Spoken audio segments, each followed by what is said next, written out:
ஒரு அப்பாவும் ஒரு மகனும் 2 பேரும் அவங்க ஒருவரோடு நேரத்தை செலவு பண்ண விருப்பம் இருந்தனால ஒரு நாளைக்கு அவங்க 2 பேரும் தீர்மானம் பண்ணாங்களாமா, நம்ம ஒரு விளையாட்டு படகை நம்ம ஒன்றாக செய்து நம்ம அதை தண்ணியில் வச்சு விளையாடலாம் என்று தீர்மானம் பண்ணார்களாம். ஸோ பல மாதங்களுக்கு இந்த அப்பாவும் மகனும் ஒவ்வொரு நாளும் அவங்க வீட்டில் உட்கார்ந்து பலகைகள் எடுத்து ஒரு சின்ன ஒரு படகை அழகாக செய்தார்களாம். அந்த படகை செய்து முடித்த பின்பதாக அப்பாவும் மகனும் சேர்ந்து அந்த படகுக்கு அழகாக பெயிண்ட் போட்டாங்களாம். அழகான சிவப்பு கலர் பெயிண்ட் அடித்து அந்த படகு மேல் தங்களுடைய பெயரெல்லாம் எழுதி அதை குறித்து பெருமைப்பட்டு ரொம்ப சந்தோஷப்பட்டார்களாம். ஒரு நாளைக்கு அப்பாவும் மகனும் அவர்கள் போய் அவங்க வீட்டில் அருகே இருந்த ஒரு ஆற்றில் வைத்து விளையாட முடியாக போனாங்களாம். அவர்கள் வைத்து விளையாடி கொண்டிருந்த நேரத்தில் மகனுக்கு என்ன பரவசம், இந்த மாதிரி ஒரு அழகான படகு வேற யாருக்கிட்டையும் நான் இருந்ததை பார்த்ததில்லை. அப்பாவுக்கும் சந்தோஷம், தன்னுடைய மகனோட இவ்வளோ ஒரு வெளியேறப்பெற்ற நேரத்தை செலவு பண்ணி இவ்வளோ சந்தோஷத்தை கொண்டு வந்தேன் என்று சந்தோஷம்.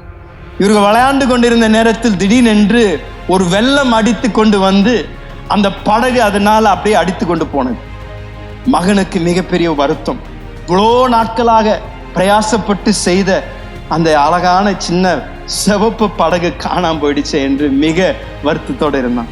அப்பாவும் மகனும் மிக வருத்தத்தோடு மீண்டும் வீட்டுக்கு திரும்பினார்கள். மகனுக்கு பெரிய ஒரு ஏமாற்றம், எப்படி அது காணாம போச்சு, எப்படி அது திடீர்னு தண்ணியில் அடிச்சுட்டு போக முடியும் என்று ஏமாற்றம்.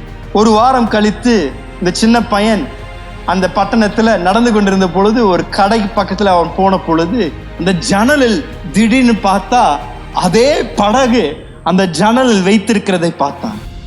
சிவப்பு கலர் படகு, அவனும் அவனுடைய அப்பாவும் செய்த அதே படகு அந்த ஜன்னலில் இருப்பதை பார்த்து அவன் மிகவும் ஆச்சரியப்பட்டான். ஐயோ, யாரோ கண்டுபிடிச்சிட்டாங்க அப்படின்னு சொல்லி ஒரு சந்தோஷத்தோட பரவசத்தோட அந்த கடைக்குள் போய் அந்த கடைக்காரனை பார்த்து, ஐயா அது என் படகு தான் ஐயா, என்னோடது. நான் 2 வாரத்துக்கு முன்னாடி தண்ணியில் விளையாடும் பொழுது அந்த வெள்ளம் வந்து அடிச்சுட்டு போயிடுச்சு, நான் எடுத்துட்டு போறேன் அப்படின்னு சொல்லி கேட்டான்.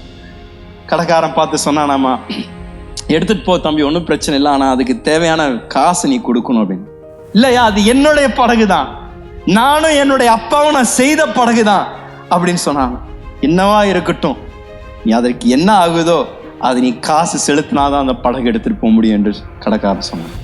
அந்த பையனுக்கு ஒரே வேதனை, என்ன பண்ண போறேன், இதுக்கு எப்படி நான் காசை கொடுக்க போறேன் என்று உடனடியாக வீட்டுக்கு போய் அவனுடைய உண்டியை உடைச்சு அவனுக்குள்ள எல்லா காசையும் தூக்கிட்டு வந்து அந்த கடைக்காரன் கேட்டானாமா, ஐயா இந்த காசு போதுமா இந்த படகு வாங்குவதற்கு எனக்கு திரும்பி. கடைக்காரன் அவனை பார்த்து பரிதாபப்பட்டு, இது போதும்பா என்று சொல்லி இதை வாங்கி அந்த படகு அவன் கையில கொடுத்தாரான். இந்த சின்ன பையனுக்கு மிகப்பெரிய பரவசமா அந்த படகை எடுத்துட்டு கடையை விட்டு வெளியே போகும்பொழுது அந்த படகை பார்த்து சொன்னான், நான் தான்ப்பா உன்னை செய்தேன், ஆனால் என்னை விட்டு நீ காணாம போயிட்ட, ஆனால் இன்னைக்கு உன்னை 2வது தடவை நான் உன்னை மீண்டும் மீட்டு எடுத்திருக்கின்றேன், நீ என்னுடைய படகு 2 முறை என்னுடைய படகா மாறிட்ட என்று அந்த படகை பார்த்து சொன்னான். இதுதான் கிறிஸ்துமஸ் அன்றைக்கு நடந்தது. நம்மை சிருஷ்டித்த தேவன், பாவத்தின் நிமித்தம் நாம் சத்ருவுக்கு அடிமையாய் மாறினோம். ஆனாலும் தேவன் நம்மேல் எவ்வளோ அன்பு கூர்ந்த நாள் தம்முடைய சிங்காசனத்தை விட்டு இந்த பூமிக்கு வந்து மீண்டும் சத்ருவின் பிடியிலிருந்து நம்மை தம்முடைய சொந்த இரத்தத்தினால் மீட்டு எடுத்து கிறிஸ்து இயேசு நம்மை மீண்டும் தம்முடையதாக மாற்றிக்கொண்டார். இன்றைக்கு நீங்களும் நானும் பாவத்திற்கு அடிமை அல்ல, இன்றைக்கு நீங்களும் நானும் சத்ருவின் சாபங்களுக்கு அடிமை அல்ல. இயேசு கிறிஸ்து 2000 வருடங்களுக்கு முன்பதாக இந்த பூமிக்கு வந்த பொழுது தம்முடைய சொந்த வெளியேற பெற்ற இரத்தத்தினால் உங்கள் ஒவ்வொருவரையும் விலை கொடுத்து அவர் மீட்டு கொண்டார். ஐயா பாவத்திலிருந்து உங்களையும் என்னையும் மீட்டு கொண்டார். சத்ருவின் எல்லா சாபங்களிலிருந்தும் உங்களையும் என்னையும் மீட்டு கொண்டார். இன்றைக்கு நீங்களும் நானும் மீட்கப்பட்ட பரிசுத்தவான்களாக இருப்போம் என்றால் அதை இயேசு கிறிஸ்துவினால் மாத்திரமே.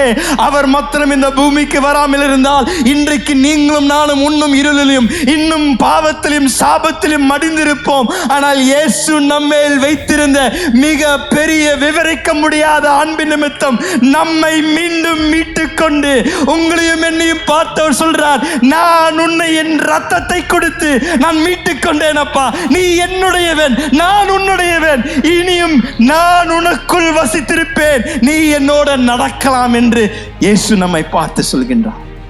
கிறிஸ்துமஸ் என்றால் தேவன் நம்மை மீட்டுக் கொண்டார் என்று அர்த்தம்.